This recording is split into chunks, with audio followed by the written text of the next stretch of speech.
ചേർന്നിട്ട് ചെയ്യുന്ന 5ാമത്തെ സിനിമ പ്രേമലു ഈ അടുത്ത വെള്ളിയാഴ്ച ഫെബ്രുവരി 9 തിയേറ്ററുകളിലെത്തുകയാണ്. തൻ്റെ 80 ദിനങ്ങൾക്കും സൂപ്പർ ചാനലിക്ക് ശേഷം ഗിരീഷാണ് സിനിമ ഡയറക്റ്റ് ചെയ്യുന്നത്. എന്താണ് സിനിമയെക്കുറിച്ച് ഉള്ള വിശേഷങ്ങളും ഒക്കെ സംസാരിക്കാമെന്ന് വെച്ചിട്ടാണ് ഈ പ്രസ് മീറ്റ്. ഗിരീഷ് സിനിമയെക്കുറിച്ച് ബേസിക്കായിട്ടൊന്ന് പറയും. റോംകോം ജോണറിലുള്ളൊരു സിനിമയാണിത്. ഗിരീഷ് ബേസിക്കായിട്ടും പറയും, എന്നിട്ട് നമുക്ക് സംസാരിച്ചോളാം. നമസ്കാരം. ദിനേശേട്ടൻ പറഞ്ഞ ഇതൊരു പക്ക റോംകോം ജോണറിലുള്ളൊരു പരിപാടിയാണ്. എന്താ പറയുക, മുൻപത്തെ പടങ്ങളിൽ നിന്നും വ്യത്യാസമായിട്ട് കുറച്ചുകൂടി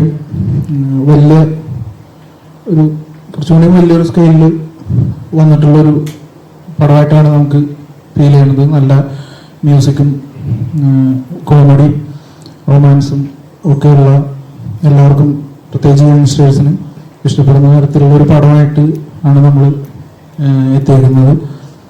അപ്പോൾ നന്നായിട്ട് വന്നിട്ടുണ്ട് എന്ന് വിചാരിക്കുന്നു. 9-ാം തീയതി റിലീസാവുകയാണ്. അപ്പോൾ എല്ലാവരുടെയും സപ്പോർട്ട് ഉണ്ടാവണം. ഇതൊക്കെയാണ് പടത്തെ കുറിച്ച് ഇപ്പോൾ പറയാൻ പറ്റുന്നത്. ബാക്കി നസ്ലിൻ സംസാരിക്കും. എനിക്ക് എല്ലാവർക്കും നമസ്കാരം.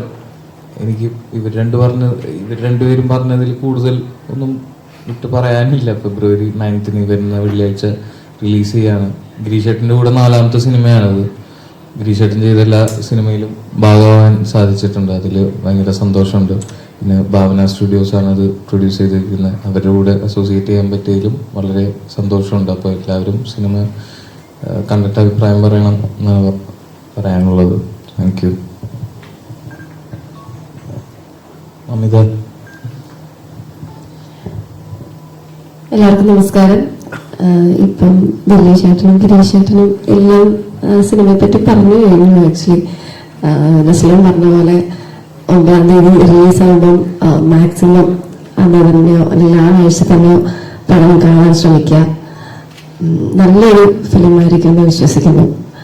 എല്ലാ യൂത്ത് ആൾക്കാർക്കും അതേപോലെ ഫാമിലി ഓഡിയൻസിനും ഒക്കെ ഭയങ്കരമായിട്ടും എന്താ പറയുക, എൻജോയ് ചെയ്ത് നല്ല ഹാപ്പി ആയിട്ട് കണ്ടുപോകാം.